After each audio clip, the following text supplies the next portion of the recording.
আসসালামু আলাইকুম। সবাই ভালো আছেন তো নাকি? আলহামদুলিল্লাহ।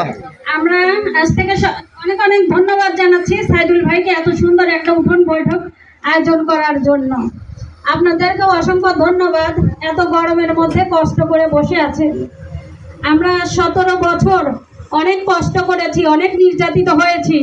আমাদের সবচাইতে বড় অধিকার হচ্ছে ভোটের অধিকার। আমরা কি 17 বছর ভোট দিতে পেরেছি? নিজের ইচ্ছা মতো পারিনি, ভোট কেন্দ্রে যাইতে পারিনি। অনেকের ছেলে সন্তান ভাই বিরাদার বাবা নির্যাতিত হয়েছে এই ফ্যাসিস্ট সরকার দ্বারা। এই ফিরাউন সরকার এতটাই পাপ করে ফেলেছিল যে কাউকে রেহাই দেয়নি।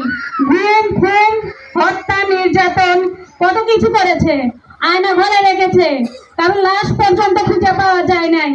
কাউকে কোনো কিছু সঠিক নিয়মে দেয় নাই, একটা কাজ দিতে পারে নাই কে। ইনশাআল্লাহ আমাদের সরকার যদি গঠিত হয়, মুহিত ভাই ইনশাআল্লাহ নির্বাচনে আসবে। আপনারা সবাই একত্রিত হয়ে ভোট দিবেন, ভোট কেন্দ্রে যাবেন, সবাইকে বুঝাবেন কোনটা ভালো কোনটা মন্দ, সবাই একত্রিত হয়ে কাজ করবেন। মুহিত ভাই যদি ইনশাআল্লাহ নমিনেশন পায়, ভোটে নির্বাচিত হয়, তাহলে সবাইকে সব ধরনের হেল্প সহযোগিতা পাবেন। মুহিত ভাইয়ের একটা হসপিটাল আছে, চক্ষু হসপিটাল আছে, শিশু হসপিটাল আছে, প্রতিবন্ধীদের জন্য অনেক সুচিকিৎসার ব্যবস্থা আছে। ওখানে গেলে প্রতিবন্ধীদের একটা করে কার্ড করে দেওয়া যাবে। কারো যদি ছেলে সন্তান বা বাড়ির আশেপাশে কোনো প্রতিবন্ধী থাকে, হাঁটা চলাফেরা না করতে পারে, তাদের জন্য হুইল চেয়ারের ব্যবস্থা আছে।